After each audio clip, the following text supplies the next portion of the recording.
Psycho learning में आपका स्वागत है। आज हम लोग गोली दर्पण पढ़ेंगे, क्लास 10th हिंदी मीडियम का। तो गोली दर्पण क्या होता है कि एक गोला होता है, कांच का खोखला गोला। जैसे मान लीजिए मैं मान रहा हूँ ऐसे, ये आपका एक कांच का खोखला गोला है। जैसे आपकी बॉल होती है, रबड़ की बॉल होती है, जिसे फूटता है जब आपका बॉल, तो अंदर से कटोरी जैसा बन जाता है। जैसे देखिए, अगर मैं यहाँ से इसको काटता हूँ, ये कांच का पारदर्शी गोला है, खोखला ही है ये पूरा अंदर से। जब इसको काटते हैं तो हमारा इस प्रकार का कुछ ऐसे भाग निकलता है। देखिए ऐसे। तो एक तरफ क्या होगा, उभरा हुआ पृष्ठ होगा और एक तरफ दबा हुआ पृष्ठ होगा। तो ध्यान दीजिएगा, यदि हम इस पर चांदी या पारे का कोटिंग कर दें, मतलब कलई कर दें, और दूसरा पृष्ठ क्या होगा, परावर्तक पृष्ठ बन जाता है। क्या होता है, परावर्तक पृष्ठ। अब ध्यान देने वाली बात यह है, हमने इस चीज़ को किससे कलई किया है, चांदी या पारा। आप लोग याद रखिएगा, चांदी या पारा इस पर लगाते हैं। फिर इसके ऊपर हम लोग आयरन ऑक्साइड का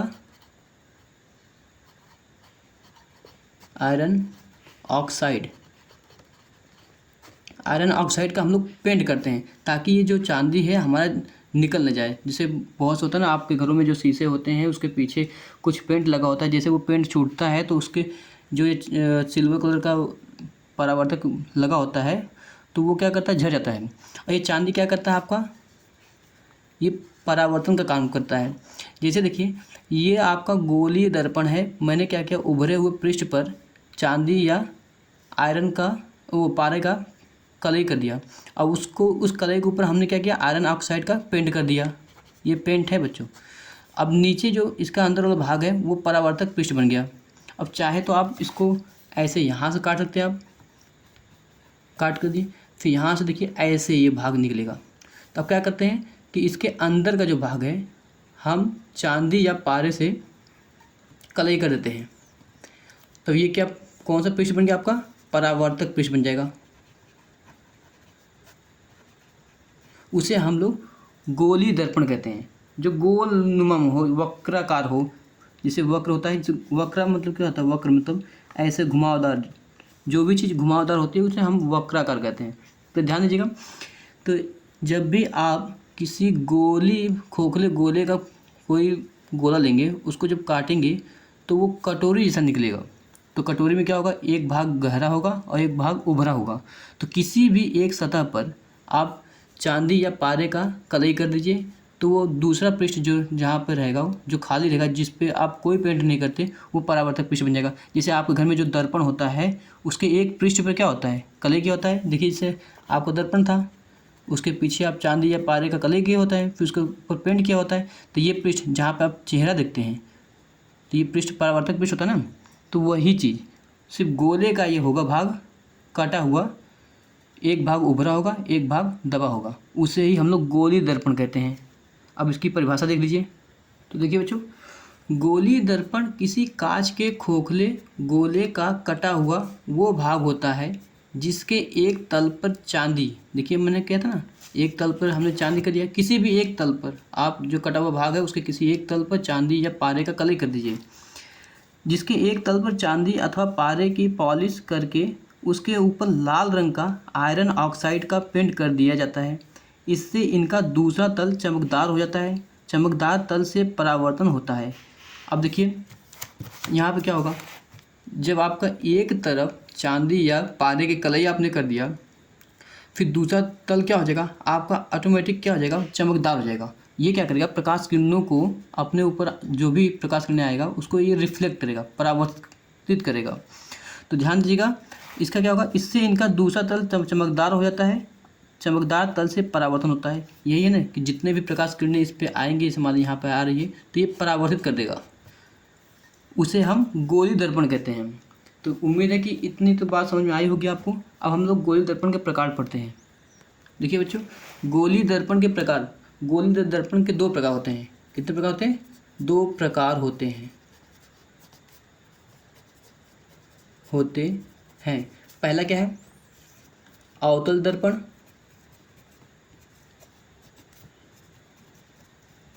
दूसरा होता है उत्तल दर्पण।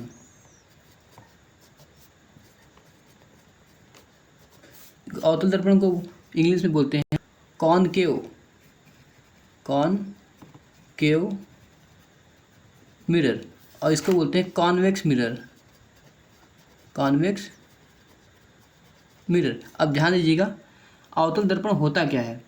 जो गोली दर्पण आपका होता है, देखिए गोली दर्पण का कटा हुआ भाग मैं ले रहा हूँ, यहाँ देखिए कटा हुआ भाग, ये आपका गोली दर्पण, और एक कटा भाग ये ले रहा हूँ आपका। ध्यान दीजिए, यदि हम एक ये होगा आपका उभरा हुआ तल, ये उभरा तल, और ये क्या कौन सा बच्चों, दबा हुआ तल है। ठीक है, इस तरफ क्या है आपका उभरा हुआ तल है, इस तरफ क्या है इसमें दबा हुआ तल है। इसमें देखिए इधर उभरा हुआ और अंदर की तरफ क्या है दबा हुआ, इसमें बाहर की तरफ उभरा हुआ है, अंदर की तरफ दबा हुआ है। ध्यान दीजिएगा, अवतल दर्पण में क्या होता है, जो आपका उभरा हुआ तल है, जैसे मान लीजिए ये इसमें उभरा हुआ तल है, तो इसको क्या करेंगे चांदी या पारे से आप कलई कर देंगे, जिसे वो हम लोग बोलते हैं लेप लगाना। जैसे पीछे हम लोग चांदी का कलर कर देंगे, ऐसे पीछे पूरा मिरर पर जो कांच का वो ये आपका उभरा हुआ तल है, उसको हम लोग पूरी तरह से पेंट कर देंगे। फिर उसके ऊपर क्या करेंगे हम लोग आयरन ऑक्साइड का पेंट चढ़ा देते हैं, ताकि वो जो आपने सिल्वर का कोटिंग किया है वो झरे ना। दूसरी बात, तो इसका जो परावर्तन होगा, इससे जो प्रकाश का परावर्तन होगा वो अंदर दबे हुए तल से होगा, दबे हुए तल से परावर्तन होगा। जब दबे हुए तल से परावर्तन होगा उसे ही हम लोग क्या कहते हैं, अवतल दर्पण। अब ध्यान दीजिए, इसमें क्या करना है आपको, जो दबा हुआ तल है, जो दबा हुआ तल है, इसको हम लोग दबा हुआ तल कहते हैं। दबे हुए तल पे क्या करेंगे आप, चांदी या पारे का कोटिंग कर देंगे, मतलब कलई कर देंगे। तब ये जो प्रकाश का परावर्तन होगा वो उभरे हुए तल से होगा। जब उभरे हुए तल से प्रकाश का परावर्तन होगा तो उसे हम लोग क्या कहते हैं, उत्तल दर्पण। अब ध्यान दीजिएगा, नाम में ही छिपा हुआ सब कुछ। अवतल, अव का मतलब दबा हुआ तल, उत्तल का उभरा हुआ तल। अब ध्यान दीजिए, इंग्लिश में क्या बोलते हैं, कॉन्वेक्स। अब इसको बोलते हैं कॉनकेव। अब कॉनकेव, केव मीन्स होता है गुफा। अब इसमें देखिए गुफा की तरह है ये भाग है, तो मतलब जो परावर्तन की क्रिया होगी वो गुफा वाले भाग से, दबे हुए भाग से होगा, और इसमें जो परावर्तन की क्रिया होगी वो दबे उभरे हुए पार्ट से होगा। इसे ही हम लोग उत्तल दर्पण और अवतल दर्पण कहते हैं। देखिए बच्चों, इस दर्पण में उत्तल पृष्ठ पर चांदी की पॉलिश हुई थी। देखिए ये आपका है ना, उत्तल पृष्ठ मतलब उभरा हुआ पृष्ठ, उभरे हुए पृष्ठ पे क्या होगा, चांदी की पॉलिश होगी, चांदी की पॉलिश की जाती है, तथा प्रकाश का परावर्तन अंदर की ओर दबी हुई सतह से होता है। तो यहाँ अंदर की दबी हुई सतह से होता है, तो इसे ही हम लोग क्या कहते हैं, अवतल दर्पण कहते हैं। बात तो आपको समझ में आ गया होगा कि उभरे हुए पृष्ठ पे क्या होगा, चांदी की कलई की होगी, और दबे हुए पृष्ठ से क्या होगा, परावर्तन की घटना होगी, उसे ही हम लोग अवतल दर्पण कहते हैं। देख लीजिए, अवतल दर्पण का एक हम लोग बना लेते हैं। देखिए ये आपका अवतल दर्पण है, ऊपर उभरे हुए पृष्ठ पे हम चांदी की कलई कर रहे हैं। ये हो गया चांदी या पारे की कलई, और इसके ऊपर क्या करेंगे हम लोग, रेड ऑक्साइड मतलब आयरन ऑक्साइड का, आयरन ऑक्साइड का पेंट करेंगे। और याद रखिएगा, जो ये आयरन, जो आपका चांदी और पारा है, इसको हम लोग क्या कहेंगे, परावर्तक पदार्थ। इतना याद रखिएगा, इन सबको परावर्तक पदार्थ कहते हैं। अब देखिए यहाँ से मैं एक अभी मुख्य अक्ष ले रहा हूँ सिर्फ समझाने के लिए। यहाँ देखिए ऐसे प्रकाश किरण इस पर आपतित हुआ और ये हो जाएगा तुरंत परावर्तित। ये हो गया आपका परावर्तक पृष्ठ, इसको लिख रहे हैं परावर्तक पृष्ठ। ठीक है बच्चों, ये किरण है, किरण। अब किरण क्या क्या है, इसके एक बिंदु पर जो आपका परावर्तक पृष्ठ है उसके एक बिंदु पर गिरती है और फिर दूसरी जगह रिफ्लेक्ट होकर चली जाती है।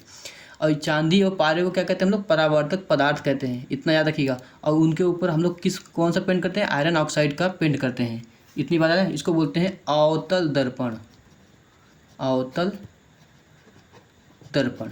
अब हम लोग बात करते हैं उत्तल दर्पण के बारे में। देखिए बच्चों, उत्तल दर्पण किसे कहते हैं? इस दर्पण में अवतल पृष्ठ मतलब दबे हुए पृष्ठ की बात कर रहा है वो, दबे हुए पृष्ठ पर चांदी की पॉलिश की जाती है तथा प्रकाश का परावर्तन उभरी हुई सतह मतलब जो उभरा हुआ पृष्ठ होता है अर्थात उत्तल तल से होता है। देखिए ऐसे यहाँ पे क्या होगा, मैंने एक गोले का भाग ले लिया, कटा हुआ भाग, खोखले गोले का कटा हुआ भाग। अब इसके दबे हुए पृष्ठ पर मैं चांदी की कलई कर रहा हूँ, चांदी की कलई, चांदी। और याद रखिएगा चांदी हुआ, एल्यूमिनियम हुआ, एल्यूमिनियम, पारा, ये सब मतलब कुछ भी इस्तेमाल कर सकते हैं आप। कुछ भी का मतलब जो परावर्तक का काम करे, इसको बोलते हैं परावर्तक पदार्थ। चांदी भी आता है, एल्यूमिनियम भी आता है, पारा भी आता है आपका। एल्यूमिनियम देखो सस्ते वाले जो आपके मिरर होते हैं मतलब दर्पण, उनमें इस्तेमाल किया जाता है। फिर उसके बाद आपका आयरन ऑक्साइड का पेंट कर दिया जाता है। तो आपने दबे हुए पृष्ठ पर पेंट कर दिया, अब उभरा हुआ पृष्ठ क्या होगा? परावर्तक तल हो गया ये, परावर्तक पृष्ठ बोलिए या तल बोलिए। अब प्रकाश का परावर्तन कहाँ से होगा? देखिए ऐसे प्रकाश, जैसे इस पर प्रकाश गया तो यहाँ से उभरे हुए पृष्ठ से हो रहा है। ये कौन सा है? उभरे पृष्ठ से। इसे हम लोग क्या कहते हैं?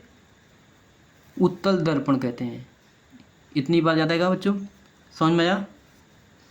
चलिए हम बात करते हैं गोली दर्पण से संबंधित परिभाषाएं। तो इसके बहुत सारे पार्ट हैं, जैसे हमारे शरीर, हमारा मनुष्य में क्या होता है? नाक है, आँख है, कान है, पेट है, हाथ है, ये सब अंग होते हैं ना। तो वैसे गोली दर्पण के भी कुछ अंग होते हैं, उन्हें पढ़ना बहुत ज़रूरी है, उसे हम लोग समझते हैं। देखिए बच्चों, मैंने यहाँ पे उत्तल दर्पण बना लिया है, अवतल दर्पण। अब इसका जो पहला पॉइंट आपका आता है दर्पण का ध्रुव, दर्पण का ध्रुव। देखिए बच्चों, दर्पण का ध्रुव क्या होता है? जैसे देखिए आपका एक गोली दर्पण है, यहाँ देखिए ये आपका उत्तल दर्पण है, ये अवतल दर्पण है। तो अगर इसको हम लोग ऐसे घुमा दिया जाए, सामने से हमें ऐसे दिखाई देगा, ऐसे गोले का गोलाकार ऐसे दिखाई देगा, चाहे ये दबा हुआ भाग हो चाहे ये उभरा हुआ भाग है, हमें ऐसे ही दिखाई देगा। तो उसके केंद्र को, उसके ऊपर का जो परावर्तक पृष्ठ, इस बल नहीं, ये आपका परावर्तक पृष्ठ है, ये सब आपका परावर्तक पृष्ठ है। उसके मध्य बिंदु को क्या कहते हैं? परावर्तक पृष्ठ के मध्य बिंदु को आप लोग दर्पण का ध्रुव कहते हैं। वही आपका मध्य बिंदु ही आपका दर्पण का ध्रुव रहेगा। तो मतलब यहाँ पे क्या होगा? आपका दर्पण का ध्रुव होगा। यहाँ पे क्या होगा? दर्पण का ध्रुव होगा। इतनी बात समझ में आ रही है आपको?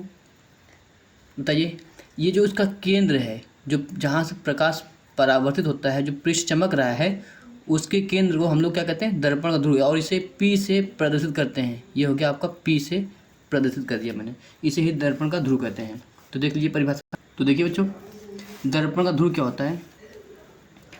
गोलीय दर्पण के परावर्तक तल के मध्य बिंदु को दर्पण का ध्रुव कहते हैं। देखिए मध्य बिंदु आपका है, वही है, इसे कैपिटल P से प्रदर्शित करते हैं। बताइए यहाँ तक बात समझ में आएगा? तो आगे बढ़ते हैं। जो आपका सेकंड पॉइंट आपका आ रहा है, देखिए यहाँ से सेकंड पॉइंट आपका आता है वक्रता केंद्र, वक्रता केंद्र, जिसे बोलते हैं centre of curvature, centre of curvature. इसे समझिए ध्यान से। वक्रता केंद्र क्या होता है आपका? ध्यान दीजिए, वक्रता केंद्र, वक्रता मतलब मैंने अभी आपको बताया था जो गोलानुमा हो। ध्यान दीजिए, ये आपका दर्पण है। अब ये अगर इसको हम लोग ध्यान से देखिए, कटा हुआ गोले का भाग है। अब इस मतलब उसका अगर हम लोग गोला बनाएं, देखते हैं कितना बड़ा गोला होता है। ये देखिए गोला मैं बना रहा हूँ, ये कटा हुआ गोला, इसी गोले का ये कटा हुआ भाग था। यहाँ से जो कटा था, यहाँ से ये कटा हुआ भाग है, तो ये गोला हो गया आपका। जब ये पूर्ण गोला था, उसका केंद्र कहाँ था? यहाँ पर। तो इसे ही हम लोग क्या कहते हैं? वक्रता केंद्र। इसे हम लोग कैपिटल C से प्रदर्शित करते हैं। अगर इसकी मान लीजिए हम लोग गोला बनाए, इसका ऐसे ऐसे करके गोला, इसके केंद्र को क्या कहते हैं? वक्रता केंद्र। मतलब गोली दर्पण जिस गोले का कटा हुआ भाग होता है उस गोले के केंद्र को क्या कहते हैं हम लोग? वक्रता केंद्र कहते हैं। बताइए, यहाँ तक समझ में आया? देखिए बच्चों, गोली दर्पण जिस खोखले गोले का भाग होता है उसके केंद्र को दर्पण का वक्रता केंद्र कहा जाता है। इसे कैपिटल सी से प्रदर्शित करते हैं। देखिए, हमने यहाँ पर कैपिटल सी से प्रदर्शित किया हुआ है। अभी जो ये कटा हुआ गोलक भाग है उसका हम लोग पूरा गोला बना देंगे, तो उसका केंद्र, जैसे हर वृत्त का या फिर हर गोले का कोई न कोई केंद्र होता है, उसी को हम लोग सेंटर ऑफ कर्वेचर कहते हैं, मतलब वक्रता केंद्र। अब इस गोले को अगर कंप्लीट किया जाए तो ये इसका केंद्र क्या होगा? ये सी। ठीक है बच्चों, ध्यान दीजिए बच्चों, वक्रता त्रिज्या क्या होता है उसी फिगर को मैं वापस दिखाता हूँ। पेज फाड़ लिया हूँ, देखिए यहाँ से ध्यान दीजिए। वक्रता त्रिज्या, त्रिज्या मतलब जैसे कि किसी गोले की त्रिज्या हो, जैसे यहाँ पर मान लीजिए त्रिज्या बना दिया, ये आपको गोला है उसका त्रिज्या आर। ठीक, यहाँ देखिए, अब गोली दर्पण की त्रिज्या की बात की जाए तो जो उसका वक्रता केंद्र सी है और ध्रुव तक के बीच की दूरी को हम लोग क्या कहते हैं? वक्रता त्रिज्या, जिसे हम लोग कैपिटल आर कहते हैं। ध्यान दीजिएगा, अगर दूसरे भाषा में कहा जाए कि गोली दर्पण जिस गोले का कटा हुआ भाग होता है, ये गोली दर्पण आपका जिस गोले का कटा हुआ भाग होता है उसकी त्रिज्या को क्या कहते हैं? बताइए, आप कैसे भूलेंगे? वक्रता त्रिज्या कहते हैं। ठीक है बच्चों, आगे बढ़ते हैं। ध्यान दीजिए, वक्रता केंद्र से दर्पण के ध्रुव तक की दूरी दर्पण की वक्रता त्रिज्या कहते हैं। अभी आपको बताया था, इसे आर से प्रदर्शित करते हैं। तो यहाँ तक तो ये क्लियर हो गया, परिभाषा भी आपको मिल गया, और नोट्स बनाते रहिए, स्क्रीनशॉट लेते रहिएगा, और आपको पूरा नोट्स मिल रहा है। अभी एनसीईआरटी का जितना भी सॉल्यूशन होगा, न्यूमेरिकल्स होगा, सारा चीज़ आपको कराया जाएगा। अगली हेडिंग है आपका मुख्य अक्ष। मुख्य अक्ष, प्रिंसिपल एक्सिस को बोलते हैं, प्रिंसिपल एक्सिस। एक चीज़ बताऊँ बच्चों, बिना देखे किताब से पढ़ाना, बिना देखे सब कुछ लिखाना, 4-5 पीरियड, 10 पीरियड, 8 पीरियड लगातार पढ़ाना, वो एनर्जी को एकदम ख़त्म कर देता है। जैसे कि अभी मैं खुद ही बहुत सारा चीज़ें बिना बुक का ही पढ़ाता हूँ, बिना बुक का सब कुछ लिखाता हूँ, तो 1 बाय 1 क्लास में जा सब कुछ कराता हूँ, तो एनर्जी लॉस होता है और सिलेबस भी पीछे हो जाता है। मतलब बिना देखे लिखाने पर ना, मतलब सिलेबस पीछे होता जाता है, और जो देख के लिखाता है उसका एक दिन में 2-3 थ्योरी कम्प्लीट होता है। मतलब बुक से देख के लिखाने पे ज़्यादा एनर्जी लॉस नहीं होता जितना सोचने पर लॉस होता है। तो देखिए, उसी फिगर को हम वापस ला रहे हैं। तो क्या बोला? गोली दर्पण के वक्रता केंद्र, ये वक्रता केंद्र है, और ध्रुव से होकर गुजरने वाली, देखिए होकर गुजरने वाली सरल रेखा को मुख्य अक्ष कहते हैं। मुख्य अक्ष मतलब वो कहीं से भी जाए, बस इन 2 पॉइंट से होकर गुजरे तो क्या कहलाता है? आपका मुख्य अक्ष कहलाता है। और ठीक बीचों बीच जाता है और ये हिलना नहीं चाहिए। अक्ष, जैसे आपको मैं समझाता हूँ अक्ष होता क्या है। जैसे आपका फ़ैन, जैसे फ़ैन जो है छत के ऊपर लटका होता है, तो ये अपने अक्ष पर ही घूमता है। अब पहिया घूमता है जैसे, तो इसका अक्ष कहाँ होगा? केंद्र में होगा। इसका अक्ष केंद्र मतलब पूरा भार इसके अक्ष पर होगा। तो ये कहना चाहता है कि जो ये आपका मुख्य अक्ष है वो ध्रुव और वक्रता केंद्र से होकर गुजरता है। मतलब ठीक दर्पण के बीचों बीच भाग होता है, दर्पण के बीचों बीच भाग से होकर गुजरता है, जो वक्रता केंद्र और ध्रुव से पूरा आर पार निकल जाता है। ये काल्पनिक रेखा होता है, बस उसको मानते हैं कि ये दर्पण के आर पार पूरा निकल जाता है, जो दर्पण को पूरा तरह से बैलेंस बनाता है, आधा उधर आधा इधर। और ये जो नहीं कि यहीं तक ख़त्म होगा, ये पूरा आगे तक आएगा, इसकी कोई सीमा नहीं होती, चाहे जहाँ तक बढ़ा दीजिए। ये आपका मुख्य अक्ष कहलाता है। उसी को हम लोग परिभाषा में लिख देते हैं। तो ठीक है, अब हम लोग परिभाषा लिखते हैं। ध्यान दीजिए क्या लिखा है? गोली दर्पण के ध्रुव तथा वक्रता केंद्र को मिलाने वाली सरल रेखा को मुख्य अक्ष कहा जाता है। चित्र में पीसी अभी दिखा था, जो आपको पीसी, इसलिए मैंने पीसी लिखा है। यहाँ देखिए, यहाँ पर ध्रुव है, पी हो गया, और ये सी, पीसी से होकर जाने वाली रेखा को हम लोग क्या कहते हैं? मुख्य अक्ष कहते हैं। तो अब इसको हम लोग थोड़ा सा लंबा थोड़ा समझेंगे, लेकिन थोड़ा समझने की कोशिश करेंगे। जैसे आपको ये हो गया, दर्पण में बना लेता हूँ, जैसे कोई भी दर्पण बना लेता हूँ, चाहे अवतल बनाता हूँ। देखिए, ये आपका अवतल दर्पण है। ठीक। अब ये किसका गोला होगा, ऐसे जब बनाएंगे डॉट डॉट डॉट, किसका कटा हुआ भाग है, एक गोले का, खोखले गोले का कटा हुआ भाग है।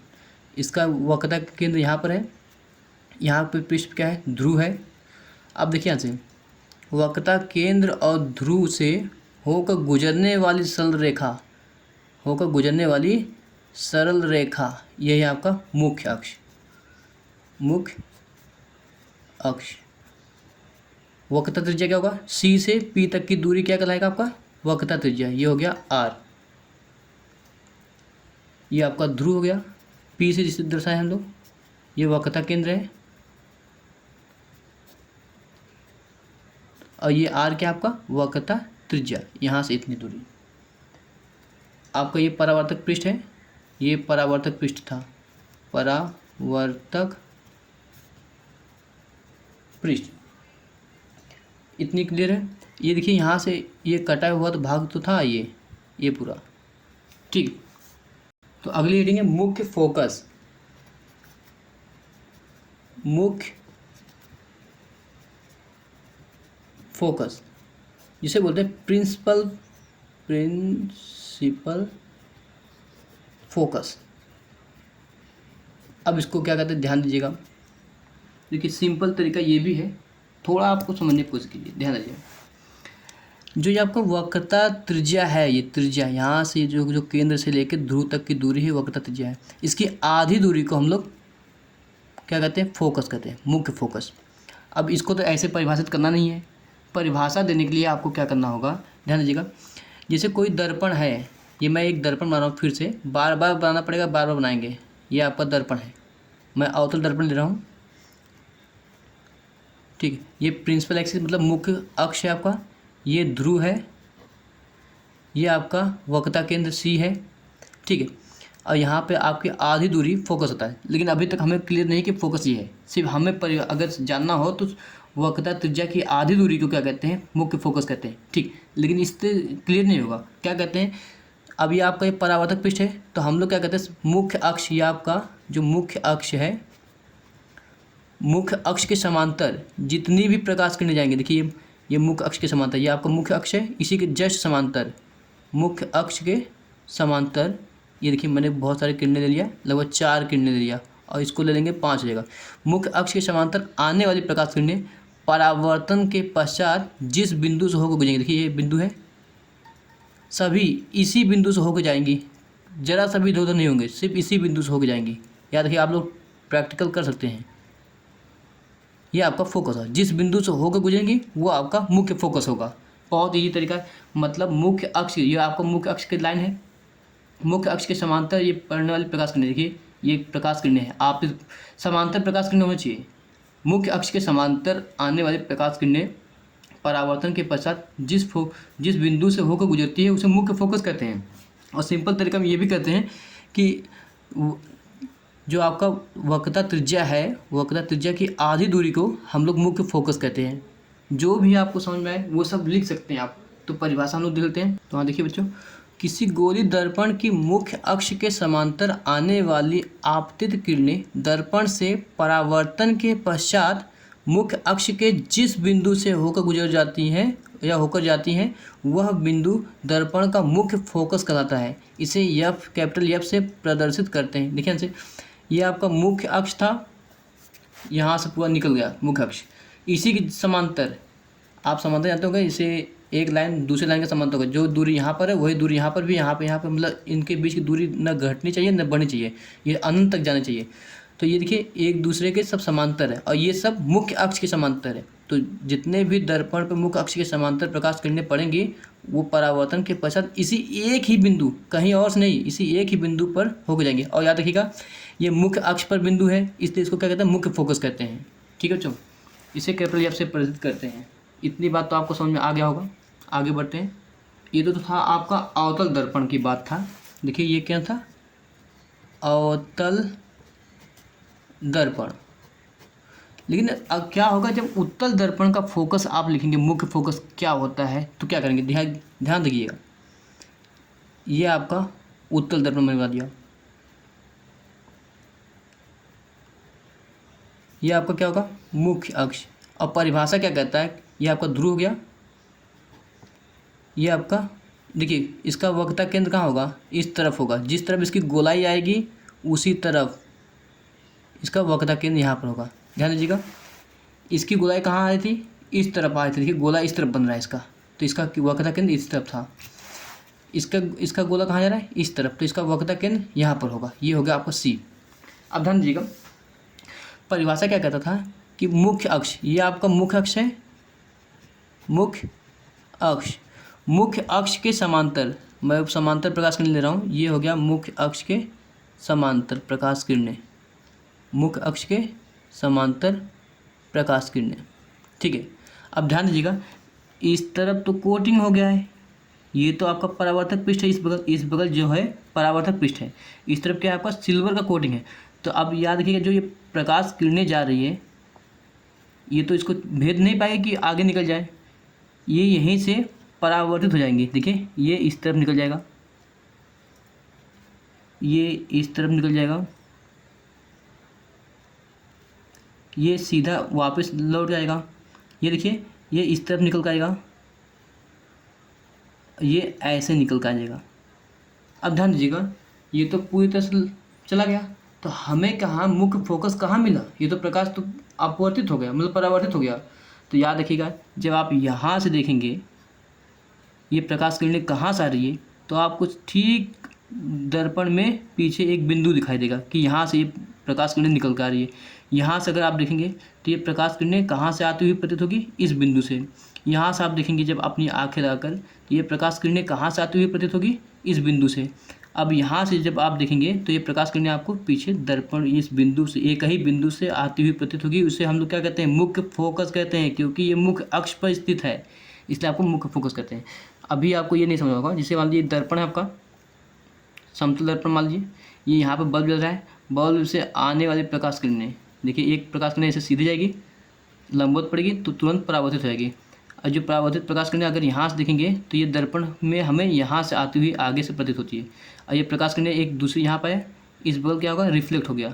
अब इस रिफ्लेक्ट राइट हम अपनी अगर आँखों पर लें, देखेंगे कि कहाँ से आ रही प्रकाश किरणें, तो हमें यहाँ बल्ब नहीं दिखा देगा। हमें बल्ब कहाँ दिखा देगा, अगर जिस तरफ हमारी नजरें होंगी उस तरफ ना, देखिए दर्पण के अंदर एक तरह से आभास होगा कि यहाँ से प्रकाश किरणें चमक रही है। हमें बल्ब दर्पण के अंदर उतनी जितनी दूरी पर ये होता है उतनी दूरी पर हमें चमकता हो जाता है। तो उसी तरह जो ये जब हम लोग ये आप जो परावर्तित प्रकाश किरणें हैं, इसे जब देखते हैं कि ये प्रकाश किरणें कहाँ से आ रही है, तो हमें ये प्रकाश किरणें दर्पण के अंदर ऐसा आभास होता है कि ये प्रकाश किरणें यहीं से उत्सर्जित हो रही है।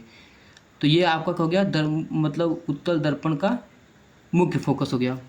इतनी बात तो सबको समझ में आया होगा। बताइए इसकी परिभाषा लिख लें थोड़ा सा आगे बढ़ा के, ठीक है। तो देखिए बच्चों, अवतल दर्पण में परावर्तन के पश्चात प्रकाश किरणें फोकस जब पर मिलती हैं, जबकि उत्तल दर्पण से परावर्तन के पश्चात किरणें फोकस से आती हुई प्रतीत होती है। अब इसका रहस्य समझिए, वही तो था आपका अवतल दर्पण में समांतर जो प्रकाश किरणें आपतित होती थी वो कहाँ से, मुख्य फोकस पर जाकर मिलती हैं। वही देखिए अवतल दर्पण में परावर्तन के पश्चात प्रकाश किरणें फोकस एफ पर मिलती है। देखिए परावर्तन के पश्चात फोकस एफ पर मिल रही है। और वही क्या कर रहा है, जबकि उत्तल दर्पण से परावर्तन के पश्चात किरणें फोकस से आती हुई प्रतीत होती है। देखिए यहाँ से प्रकाश किरणें गया, तल पर टकराया, यहाँ पे वापस लौट गया, ये भी गया टकराया वापस लौट गया, ये भी गया वापस टकराया इस दिशा में वापस आ गया, ये भी गया टकराया वापस लौटा, ये भी गया टकराया वापस लौटा। ठीक है, ये अंदर गया कहाँ, लेकिन जब हम यहाँ से देखते हैं तो ये प्रकाश किरणें हमें जिस बिंदु से आती हुई प्रतीत होती है वो एफ, इसका फोकस, मतलब ये फोकस से आती हुई प्रतीत होती है हमें। इतनी बात समझ आया। सभी प्रकाश किरणें टकराने के बाद लौट जाती हैं, लेकिन जब उनको हम देखते हैं कि कहाँ से टकरा कर, तो हमें वो प्रतिबिंब अंदर दिखाई देता है, वो बिंदु अंदर दिखाई देता है, हमें अंदर से आती हुई प्रकाश किरणें प्रतीत होती है इस बिंदु से, किसी एक बिंदु से। यही हमारा उत्तल दर्पण का फोकस होता है। बताइए यहाँ तक समझ में आएगा। आगे बढ़ते हैं, अगली हेडिंग है फोकस दूरी। ये आपका 6वां पॉइंट है आई थिंक, क्योंकि पेज पलट दिया है समझ नहीं आ रहा है। तो ये आपका फोकस दूरी, जिसे इंग्लिश में बोलते हैं फोकल लेंथ। देखिए फोकल लेंथ, इंग्लिश में भी नाम याद रखा कीजिए, अभी इंग्लिश मीडियम वालों को पढ़ना है, वो भी सब करना है। देखिए फोकस दूरी क्या होता है, उसी को समझ लीजिए हम लोग। देखिए आप, ये आपको गोली दर्पण था, गोली दर्पण था, ये गोली दर्पण का उत्तल दर्पण था। तो ध्रुव से मुख्य फोकस तक की दूरी को क्या कहते हैं, फोकस दूरी की दूरी, लंबाई को फोकस दूरी कहते हैं। क्या कहते हैं, फोकस दूरी। इसे कैप स्मॉल एफ से प्रदर्शित करते हैं। देखिए सर, ध्रुव से मुख्य फोकस तक की लंबाई को क्या कहते हैं, फोकस दूरी, फोकस दूरी। एक चीज ध्यान देगा बच्चों, जो ये त्रिज्या है, देखिए यहाँ से लेके ये त्रिज्या, इसकी आधी दूरी पे ये होता है, एकदम ठीक बीचों बीच में होता है ये। अब बात ये है कि अगर त्रिज्या हम लोग जो छोटा फोकस लिखते हैं एफ बराबर, तो वो r/2 होगा, क्योंकि ये दूरी हमें चाहिए, इसका डबल कर देंगे तो ये r आता है। तो हम लोग क्या करें, r का ही आधा कर देंगे तो आपका फोकस निकल जाएगा, फोकस दूरी। ठीक है, देखिए सर, गोली दर्पण के ध्रुव तथा मुख्य फोकस के बीच की दूरी फोकस दूरी कहलाती है। इसे स्मॉल एफ से प्रदर्शित करते हैं। और एक चीज़ मैं जानना चाहता हूँ आपको कि जो आपका गोली दर्पण होता है, मान लीजिए मैं पूरा गोला ही बनाता हूँ, आपका खोखला गोला, इसका कटा हुआ भाग मान लीजिए यहाँ पे आपको पॉलिश कर दिया है, ठीक है, इसका केंद्र है ये आपका ध्रुव है। तो याद रखिएगा, जो इसका वक्रता केंद्र है और जो ध्रुव के बीच की दूरी है, इसकी आधी दूरी पर क्या होता है, आपका फोकस, मुख्य फोकस होता है। यही दूरी आपका क्या कहता है, स्मॉल एफ। तो यहाँ तक की दूरी क्या होगा आपका, पूरा यहाँ तक ये कैपिटल आर होता है। तो कैपिटल आर का अगर हाफ करेंगे तो आपको एफ निकलता है। तो उसी चीज़ को हम लिख के परिभाषित कर देते हैं। ध्यान दीजिए, गोली दर्पण का फोकस उसके ध्रुव तथा वक्रता केंद्र से ठीक मध्य दूरी में होता है, मध्य में होता है। देखिए, वक्रता केंद्र और ध्रुव के ठीक मध्य में होता है ये, इसलिए गोली दर्पण की फोकस दूरी वक्रता त्रिज्या आधी होती है। तो इसकी आधी दूरी क्या होगा, वक्रता त्रिज्या की, ये आधी वक्रता त्रिज्या, देखिए वक्रता त्रिज्या है ये, इसकी आधी दूरी को क्या कहते हैं, फोकस दूरी कहते हैं। ठीक है, तो अर्थात जैसे हम लोग बोले ना, यह बराबर होगा हाफ कर दीजिए आर का, वही तो है आपका, या फिर आप लोग क्या कहेंगे, आर बराबर 2f हो जाएगा, ये भी चलेगा आपका, यही होता है आपका। और यदि समतल दर्पण होता है, जैसे मान लीजिए गोली दर्पण था, तो इस प्रकाश किरण टकरा के अंदर की तरफ मुड़ जा रही थी। देखिए, अगर समतल दर्पण होता, जैसे मान लीजिए समतल दर्पण ये है आपका, यहाँ से प्रकाश किरण टकराई, तो इसका फोकस कहाँ जाएगा, इस पर अगर समांतर प्रकाश किरणें आ रही है तो ये उसी दिशा में तुरंत लौट जाएंगी। या फिर अगर तिरछा प्रकाश किरणें डाल रहे हैं आप लोग, ऐसे तिरछा डाल रहे हैं समांतर, तो देखिए जिस दिशा में भी लौटेंगे समांतर ही लौटेंगे। तो ये कहीं और पे एक दूसरे को नहीं काटेंगे, ये समांतर प्रकाश किरणें आई तो समांतर ही निकल जाएगी। तो समतल दर्पण की फोकस दूरी क्या होती है, अनंत। लिख लीजिए, इस पॉइंट को हमेशा याद रखिएगा। समतल, एक नंबर पूछता है, समतल दर्पण की फोकस दूरी अनंत होती है। राइटिंग में थोड़ा गड़बड़ है, क्योंकि है तो बहुत अच्छी, लेकिन मैं बना नहीं रहा हूँ अभी थोड़ा। ठीक है, आगे बढ़ते हैं। अगली जो हेडिंग होगा, फोकस तल। देखिए बच्चों, फोकस तल के बारे में हम लोग जानेंगे। फोकस तल बोलते हैं फोकल प्लेन, फोकल प्लेन। अब ये क्या होता है, ध्यान समझिएगा। फोकल प्लेन होता क्या, ध्यान दीजिए, ये आपका फोकस है, देखिए ये आपका फोकस है, ठीक।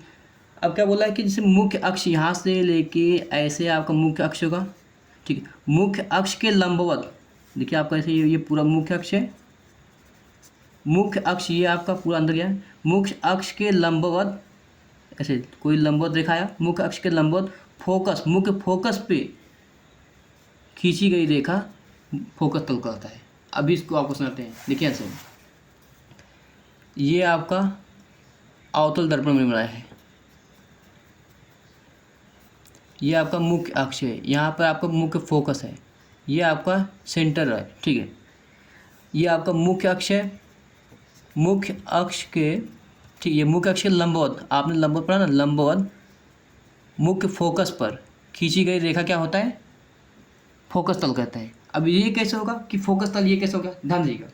जैसे मान लीजिए अगर इस पर हम लोग समांतर प्रकाश किरणें ऐसे आपतित करते हैं, मैं दो दिखा रहा हूँ ताकि आपको इससे ज़्यादा न दिखाएं तो बहुत फिगर कॉम्प्लेक्स होगा। दो लाइन खींच के दिखा, दो प्रकाश हमने आपतित कराया, समांतर है मुख्य अक्ष के, तो ये कहाँ जाएगा, मुख्य फोकस पे। और ये फोकस कहाँ पर है, मुख्य अक्ष पर, इसलिए इसका नाम मुख्य फोकस है। अब ठीक है, अब मैं थोड़ा सा चेंज करता हूँ। ये आपका प्रकाश किरण निकल गया, थोड़ा दूसरा फिगर बनाए तो बार बार दिक्कत होगा। देखिए यहाँ से, ये आपका अवतल दर्पण है, ये आपका मुख्य अक्ष है, मुख्य अक्ष। खाली देखते रहिए आप लोग, वीडियो स्किप मत कीजिए। ये आपका सी है। देखिए अभी तक हम क्या कहते हैं, मुख्य अक्ष के समांतर प्रकाश किरणें आपतित कर रहे थे, लेकिन क्या होगा कि कहीं किसी और दिशा से समांतर प्रकाश किरणें अगर आपतित कराएं, ऐसे देखिए समांतर प्रकाश किरणें हमने आपतित कराया, ये दोनों एक दूसरे के समांतर है। तो देखिए यहाँ से जब ये टकरा कर आते हैं, देखिए किस पॉइंट पर, देखिए मान लीजिए ये इस बगल के चला गया तो ये इस बगल आएगा। तो देखिए जिस पॉइंट पे ये कट कर रहे हैं ये आपका फोकस तल ही तो है, मतलब जो ये दूरी है उस दूरी से ये पार नहीं पा रहे हैं, मतलब ये यहीं से उसी पर कट रहे हैं। अगर मान लीजिए हमारा मन कहा कि थोड़ा ऐसे ले लिए प्रकाश किरणें, ये ऐसे समांतर होना चाहिए, सभी समांतर, देखिए एक दूसरे समांतर होना चाहिए, जरूरी नहीं कि मुख्य अक्ष के ही समांतर ले जाए। अब ये कहाँ से होकर जाएगी, देखिए यहाँ से ये आया ऐसे टकराया, ये आया ऐसे टकराया, ये देखिए मुख्य अक्ष के समांतर यहाँ पर एक दूसरे को। अगर यहाँ से प्रकाश किरणें आ रही है, जैसे मान लीजिए यहाँ से प्रकाश किरणें आ रही है ऐसे, तो टकराने के बाद ऐसे जा रही है, टकराने के बाद ऐसे जा रही है, देखिए। तो जो भी बिंदु बनेगा इसी फोकस तल पे बनेगा, इसीलिए क्या कहते हैं, मुख्य अक्ष पर के लंबवत, मुख्य अक्ष के लंबवत मुख्य फोकस पे खींची गई रेखा को क्या कहते हैं, फोकस तल कहते हैं। बस परिभाषा लिखते हैं, आगे बढ़ते हैं। ध्यान दीजिए, दर्पण के मुख्य अक्ष के लंबवत तथा मुख्य फोकस से होकर जाने वाले समतल को दर्पण का फोकस तल कहते हैं। देखिए मुख्य अक्ष के लंबवत कहाँ पर, मुख्य फोकस पर से होकर जाने वाली समतल को क्या कहते हैं हम लोग, फोकस तल कहते हैं। यही तो आपका फोकस तल है, ऐसे बनाइए, ये आपका फोकस हो गया, मुख्य फोकस। इसी पे ऐसे ऐसे यहाँ पे भी हो सकता है फोकस आ जाए, यहाँ पर, मतलब हर चीज़ बिंदु पर आपका फोकस आ सकता है, इसी को हम लोग फोकस तल कहते हैं। बताइए अगली हेडिंग है दर्पण का द्वारक। ये आपको होगा आई थिंक 8वां पॉइंट होना चाहिए, दर्पण का द्वारक। अब इसको समझ लीजिए, इसको बोलते हैं अपर्चर, अपर्चर ऑफ मिरर। ध्यान दीजिए ये होता क्या है, ध्यान से समझिएगा। जो आपका दर्पण होता है ना, जैसे ये आपका दर्पण हुआ, चाहे जो भी दर्पण है, चाहे उत्तर या अवतल, तो इसका देखिए जो ये लंबाई है पूरा, ये जो पृष्ठ है जिसकी पूरा कहते हैं ना कि जैसे कि उसका व्यास, जैसे मान अब इसको मैं उलट रहा हूँ ऐसे, जैसे मान लीजिए आपका यही है ना, ये आपका दर्पण है, ऐसे हाथ मेरा आपका दर्पण है, मैं इसको ऐसे पलट रहा हूँ तो ये कैसे दिखाई देगा, ऐसे गोलाकार। तो इस चाहे ये उभरा हुआ पृष्ठ हो चाहे दबा हुआ पृष्ठ, हमें नहीं मतलब, बस ये हमें इसके व्यास को हम लोग क्या कहते हैं, दर्पण का द्वारक। अब ध्यान दीजिए, जैसे आपका मोबाइल कैमरा होता है, जैसे देखिए यहाँ पे मोबाइल कैमरा से मान लीजिए एक कैमरा ऊपर लगा है, फिर बीच में छोटा सा, फिर एक बड़ा फिर लग गया है। इसमें देखिए जो अपर्चर होता है, जो द्वारक होता है, इसमें देखिए बीच में लेंस होता है, यही तो आपका द्वारक है। जितना इसका व्यास होगा उतना अच्छा कैमरा। अब पता चला कि कोई ऐसे जो आजकल के मोबाइल में आता है बड़ा सा ऐसे लेंस मतलब लगता है, उससे नहीं मतलब होता है, उसके अंदर जो अपर्चर होता है, जो लेंस का अपर्चर होता है, कोई ऐसा होता है इतना छोटा, अगर कोई और बड़ा हो जाए तब तो आपका मोबाइल का कैमरा DSLR को भी फिल करेगा। मतलब जो ये अपर्चर है, जो इसका व्यास है, जिसमें से प्रकाश अंदर जा रही है, देखिए इसमें क्या होगा, छोटा सा ऐसे होता है, और आजकल के मोबाइल में इतना छोटा सा आता है ऐसे, और कुछ मोबाइल में जो महंगी वाली होती हैं उसमें बड़ा होता है अपर्चर, मतलब वो जो व्यास लगा होता है लेंस का, उसी की बात कर रहे हैं। तो जितना ज़्यादा व्यास होगा उतना, तो ये देखिए यहाँ से दूरी कितना होगा इसका, जिससे यहाँ से आपका मुख्य अक्ष हो गया, ये यहाँ से पूरा दूरी, मतलब जितना ये ज़्यादा व्यास होगा उतना ही बड़ा आपका दर्पण होगा। उसी की बात को हम लोग क्या कहते हैं, दर्पण का द्वारक कहते हैं, ताकि प्रकाश किरणें और अधिक से अधिक इसमें समाहित हो सकें। जितना बड़ा होगा उतना ही प्रकाश किरणें समाहित होगा। जितना बड़ा अपर्चर लेंस का होगा मोबाइल में उतना ही अच्छा कैमरा क्वालिटी होगा। आप लोग जब अपने मोबाइल को कूलर से देखिएगा तो उसमें जो लेंस होता है, जैसे कि मोबाइल के कैमरा में देखिए कुछ में इतना बड़ा होता है तो समझिए मोबाइल का कैमरा लोवेस्ट है। जब उसमें बड़ा से इतना बड़ा होना चाहिए, मेरे मोबाइल में इतना है, जितना बड़ा मैं बना रहा हूँ इतना बड़ा, ये पहले बड़ा सा गोला है ब्लैक कलर का, उसमें इतना बड़ा कैमरा होता है। मेरा तो इतना ही है, रियल है। और बहुत से लोगों में इतना छोटा सा होता है, महंगी 10,000 12,000 के मोबाइल में इतना छोटा होता है। तो मतलब ये अपर्चर जितना ज़्यादा होगा उतना ही अच्छा मोबाइल का क्वालिटी होगा, कैमरा अच्छा होगा। तो मोबाइल का जिसका कैमरा अच्छा होता है वो मोबाइल भी अच्छा होता है, क्योंकि कैमरा जिसमें हार्डवेयर अच्छा होता है वो कैमरा भी अच्छा चलता है। तो मोबाइल जब भी खरीदा कीजिए तो अगर आपको कुछ नहीं पता है तो बस उसका अपर्चर देखिए, पीछे घुमाइए, जितना बड़ा उसमें लेंस लगा होगा, मतलब ऐसा नहीं जो बड़ा सा काला सा प्लास्टिक इतना बड़ा, उसे नहीं, जिसमें से प्रकाश किरणें जाए और फोटो बनता है, फोटो खींचता है, यहाँ यही तो होता है छोटा सा उसके बीच में केंद्र में, ये जितना बड़ा होगा। अब बहुत से मोबाइल में इतना बड़ा होता है, ये जितना बड़ा होगा उतना ही ज़्यादा प्रकाश किरणें ये जाएगा, वो उतना महंगा मोबाइल भी होता है। तो आप इसको परिभाषा देखिए बच्चों, दर्पण के परावर्तक तल के व्यास को दर्पण का द्वारक कहते हैं। अगर मैं इसका नाम दे दूँ, ये देखिए M1 M2, तो यहाँ पे क्या हो जाएगा, M1 M2 दर्पण का द्वारक है, दर्पण का द्वारक है। मैं रोबोट सब बनाना चाहता हूँ, लेकिन क्या करूँ, अभी जिस स्थिति में हूँ समय नहीं मिलता, तो कभी कभी वीडियो बनाने का मौका मिल जाता है तो बना देते हैं। अब जैसे कि कोई इस पर ज़्यादा रिस्पॉन्स आ ही नहीं रहा है चैनल पे, अगर लाइक सब्सक्राइब होता तो शायद, अगर आप लोग वीडियो देखते हैं पसंद आता तभी आप लोग लाइक सब्सक्राइब कीजिएगा। वैसे बहुत से लोग बना के रखते हैं वीडियो, किसी किसी का किसी को सूट करता है, किसी को नहीं सूट करता है। मैं बस इतना कहना चाहता हूँ कि जो ये ब्रह्मांड है ना, बहुत बड़ा है, इतना बड़ा है कि इसका कोई भी अंत नहीं दिखता। केवल हिंदू धर्म की कुछ टेक्स्ट ऐसी है जो पूरे ब्रह्मांड को डिफाइन करती है, और आज उन्हीं ग्रंथों से, जैसे आपको महापुराण हुआ, कोई भी शिव पुराण हुआ, विष्णु पुराण हुआ, गरुड़ पुराण हुआ, इन सब में कुछ ऐसी कहानियाँ हैं ना जिससे मल्टीवर्स का कॉन्सेप्ट निकला है, जो आज तक कोई भी साइंटिस्ट कल्पना तक नहीं कर सकता था। पूरी दुनिया का कोई भी साइंटिस्ट मल्टीवर्स का जो कॉन्सेप्ट है, आप लोग वार्म होल, ब्लैक होल, ये सब जो है हमारे ग्रंथों से निकला हुआ है। लेकिन यहाँ पे क्या, इंडिया में जातिवाद खोजेंगे धर्मों में। मुझे तो कोई मतलब नहीं, क्योंकि मुझे भगवान वैसे ज़्यादा कुछ मानता नहीं था। बस फिजिक्स पढ़ते पढ़ते ये सब कॉन्सेप्ट आया, तो देखता हूँ कि धर्म ग्रंथों में कुछ चीज़ें बहुत अतुलनीय है, जो किसी आम इंसान के बस की बात नहीं कल्पना करना, बहुत बड़ी साइंस है। तो वैसे इजिप्ट का भी है, एंशिएंट का। चलिए ठीक है, सब्सक्राइब कर दीजिएगा अगर वीडियो पसंद आए तो। ठीक है बच्चों, ओके बाय।